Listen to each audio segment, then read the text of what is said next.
প্রথম প্রশ্ন, মহিলাদের চুল ময়লার ঝুড়িতে ফেলা যাবে কিনা? দ্বিতীয় প্রশ্ন, হুজুর, যে স্বপ্ন দেখলে জীবনে সুখী হতে পারবো সেই স্বপ্নগুলো কি কি? তৃতীয় প্রশ্ন, রাতের বেলা নখ কাটলে কি ক্ষতি হয়? চতুর্থ প্রশ্ন, স্বামী স্ত্রীর কোন পাশে ঘুমাবে, কোন পাশে ঘুমানো সুন্নত? পঞ্চম প্রশ্ন, আমার স্ত্রীর বোনকে সাক্ষী রেখে মহরানা নির্ধারণ করে আমরা মন থেকে কবুল বলেছি, এতে কি আমাদের বিবাহ হয়েছে?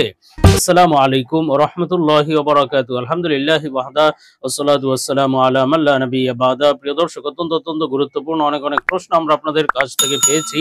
আজকের এই ভিডিওতে তার মধ্য থেকে উল্লেখিত নির্বাচিত গুরুত্বপূর্ণ 5টি প্রশ্নের জবাব নিয়ে বিস্তারিত আলোচনা করবে ইনশাআল্লাহ। সুতরাং মনোযোগ সহকারে ভিডিওটি শেষ পর্যন্ত দেখবেন, আর আপনার কোনো প্রশ্ন থাকলে অবশ্যই কমেন্টে লিখে যাবেন, আমরা পরবর্তী ভিডিওতে জবাব দেওয়ার চেষ্টা করব ইনশাআল্লাহ। তো প্রিয় দর্শক, আমরা সরাসরি প্রশ্নের জবাবে চলে যাই। একটি প্রশ্ন ছিল, আমার স্ত্রীর বোনকে সাক্ষী রেখে মহরানা নির্ধারণ করে আমরা মন থেকে কবুল বলেছি, এতে কি আমাদের বিবাহ হয়েছে? দেখুন, ইসলামে বিবাহ সহি হওয়ার জন্য বেশ কিছু ক্রাইটেরিয়া, বেশ কিছু শর্ত প্রয়োগ করেছে। সেই শর্তগুলো যদি পাওয়া যায় তাহলেই কেবল বিবাহ সহি হয়, অন্যথায় বিবাহ সহি হবে না। এমন শর্ত রয়েছে 4টি। প্রথমত, বিবাহর প্রতিবন্ধকতা যেই সমস্ত বিষয় রয়েছে সেই সমস্ত বিষয় থাকতে পারবে না, অর্থাৎ যাদের সাথে যাদের বিবাহ বৈধ নয় এমন কোনো ব্যক্তির মধ্যে সেই বিবাহ সংগঠিত হতে পারবে না, তথা কোনো কাফের এবং মুসলমানের বিবাহ সংগঠিত হবে না।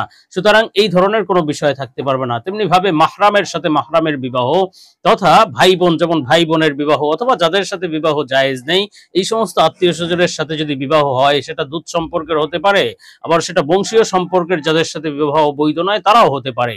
তো এমন কোনো বিষয়েও না থাকতে হবে। তো প্রথমত শর্ত হলো এটা। দ্বিতীয় শর্ত হলো ইজাব হতে হবে, এক পক্ষ থেকে প্রস্তাব হতে হবে। আরেকটি হলো কবুল হতে হবে, তথা অপর পক্ষ থেকে কবুল করে নিতে হবে।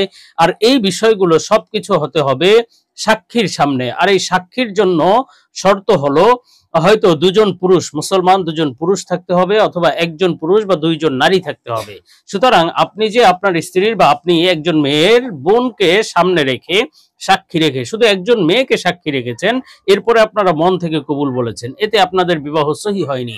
কেননা সাক্ষী হতে হলে সাক্ষীর জন্য সর্বনিম্ন পরিমাণ হলো হয়তো দুইজন মুসলিম পুরুষ থাকবে, অথবা একজন পুরুষ এবং দুইজন নারী থাকবে মুসলিম, এমন হতে হবে। তো শুধুমাত্র একজন নারীর সামনে তো বিবাহ সহি হয় না, এজন্য আপনাদের বিবাহ মোটেই সহি হয়নি, এটা কোনো বিবাহই হয়নি। সুতরাং আপনারা স্বামী স্ত্রী বলে গণ্য নয়। আপনি যে বলেছেন যে আপনার স্ত্রীর বোনকে, আপনি স্ত্রী তাকে মেনে নিয়েছেন, অথচ আপনাদের মধ্যে স্বামী স্ত্রীর কোনো সম্পর্ক সহি নয়। সুতরাং যদি এমন কিছু হয়ে থাকে যে স্বামী স্ত্রীর রূপে আপনারা একে অপরের সাথে আচার ব্যবহার করে থাকেন, এটা অবশ্যই গুনাহের কাজ, অবশ্যই হারাম হয়েছে। সেজন্য আল্লাহ তাআলার কাছে তওবা করতে হবে। বিবাহ সহি হতে হলে যেভাবে বিবাহ করা জরুরি সেভাবে আপনাদের পুনরায় বিবাহ বন্ধনে আবদ্ধ হতে হবে। আমরা পরবর্তী প্রশ্নের জবাবে চলে যাব। প্রশ্ন ছিল, স্বামী স্ত্রীর কোন পাশে ঘুমাবে, কোন পাশে ঘুমানো সুন্নত? দেখুন, আসলে স্বামী স্ত্রী কে কোন পাশে ঘুমাবে এটা অনেকে অনেক কথা বলে থাকে। অনেকে বলে যে স্ত্রী স্বামীর ডান পাশে ঘুমাতে হবে, কেননা এর মাধ্যমে মিল মহব্বত বৃদ্ধি পাবে। আবার অনেকে বলে যে না, বাম পাশে ঘুমাতে হবে, যেহেতু স্ত্রীকে স্বামীর বাম পাজরের হাড় থেকে বানানো হয়েছে।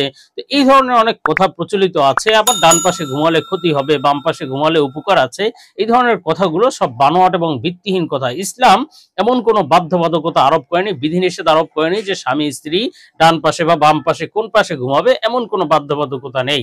স্ত্রী যেই পাশে নিরাপত্তা বোধ করবে, যেহেতু স্বামীর দায়িত্ব স্ত্রীর নিরাপদ রাখা, তো সেই দিক থেকে স্বামী স্ত্রী মিলেমিশে বা যে কোনো একদিকে ঘুমালে এটা সম্পূর্ণ জায়েজ আছে, তাদের এখতিয়ার রয়েছে, এক্ষেত্রে কোনো বাধ্যবাধকতাও নেই। আর উত্তম বা সুন্নত কোনো বিষয় নেই যে স্ত্রী স্বামীর বাম পাশে থাকবে বা ডান পাশে থাকবে, এমন কোনো বিষয় জরুরি নয়।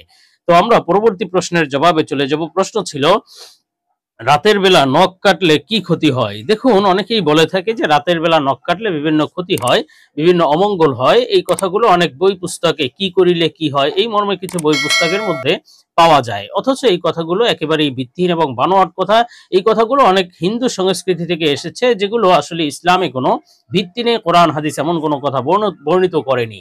তবে রাতে নখ কাটার ক্ষেত্রে এ বিষয়ে অবশ্যই লক্ষ্য রাখতে হবে যেন আপনার নখে কোনো সমস্যা না হয়। তো আমরা পরবর্তী প্রশ্নের জবাবে চলে যাই। প্রশ্ন ছিল, হুজুর, যে স্বপ্নগুলো দেখলে জীবনে সুখী হতে পারবো সেই স্বপ্নগুলো কি কি? দেখুন, স্বপ্ন আল্লাহ সুবহানাহু ওয়া তাআলার পক্ষ থেকে অনেক বড় এক নেয়ামত এবং অনেক বড় উপহার বান্দাদের মহিলাদের জন্য আল্লাহ সব ভালোবেসে মহব্বত করে স্বপ্নের মাধ্যমে বান্দাকে বিভিন্ন সময় বিভিন্ন বার্তা দিয়ে থাকেন, কখনো সুসংবাদের বার্তা, আবার কখনো সতর্ক বার্তা। আর আল্লাহ তাআলা যে স্বপ্নগুলো দেখান সেগুলো কিন্তু অবশ্যই সত্য এবং সহি স্বপ্ন, এবং এর সহি ব্যাখ্যাও রয়েছে। তো আজকে প্রশ্নের ভিত্তিতে আমরা এমন কিছু স্বপ্ন সম্পর্কে, সুসংবাদের স্বপ্ন সম্পর্কে আলোচনা করব, যেগুলো দেখলে বুঝতে হবে জীবনে সুখ শান্তি আসবে, সুখী জীবন লাভ হবে।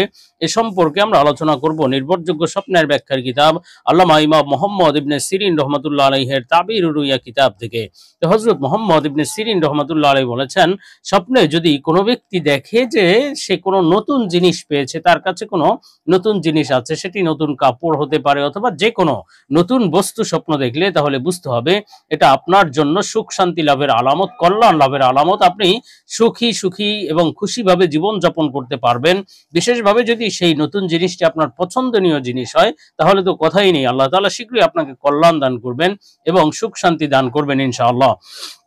তেমনিভাবে স্বপ্নে যদি কোনো ব্যক্তি দেখে যে সে ভালো ভালো কাজ করছে, নেক কাজ করছে, হয়তো নামাজ পড়ছে, রোজা রাখছে, কোরআন তেলাওয়াত করছে, এই ধরনের নেক কাজ করতে দেখা বা মানুষের পাশে দাঁড়াচ্ছে, মানুষের উপকার করছে, এই ধরনের স্বপ্ন দেখলে এর বিভিন্ন ব্যাখ্যা আছে, প্রত্যেকটাই সুসংবাদের বার্তা, সৌভাগ্যের বিষয়।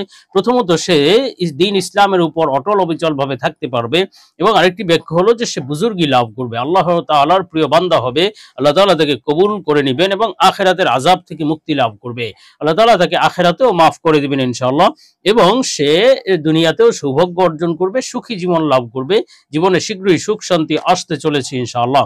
তেমনিভাবে স্বপ্নে যদি কোনো ব্যক্তি দেখে যে তার নাম পরিবর্তন করে ভালো নাম রেখেছে, বা মোহাম্মদ, আহমদ, সাদ, সাঈদ, আব্দুল্লাহ, এই ধরনের উত্তম উত্তম নাম রেখেছে, এমন স্বপ্ন দেখলে তাহলে বুঝতে হবে এটি তার জন্য জীবনে সৌভাগ্য লাভের আলামত, সুখ শান্তি লাভের আলামত, জীবনে সুখী হতে পারবেন ইনশাআল্লাহ, এবং আপনার জন্য এটি একটি শুভ লক্ষণ।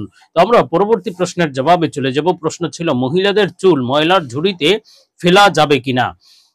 দেখুন প্রিয় দর্শক, মহিলাদের চুল আসলে মানুষকে আল্লাহ তাআলা সম্মানিত তৈরি করেছেন, সম্মানিত ভাবে বানিয়েছেন, এজন্য মানুষের প্রত্যেকটা অঙ্গ প্রত্যঙ্গই সম্মানিত। আল্লাহ তাআলা বলেছেন, ওয়ালাকাদ কাররামনা বনি আদম, আমি মানুষকে, বনি আদমকে সম্মানিত করে সৃষ্টি করেছি।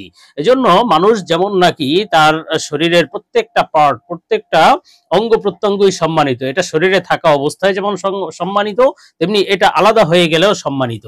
এজন্যই মহিলাদের মাথার চুল, এটি যেহেতু মানুষের শরীরের অংশ, সুতরাং সেটা আপনি অসম্মান করতে পারবেন না, এটা জায়েজ নেই।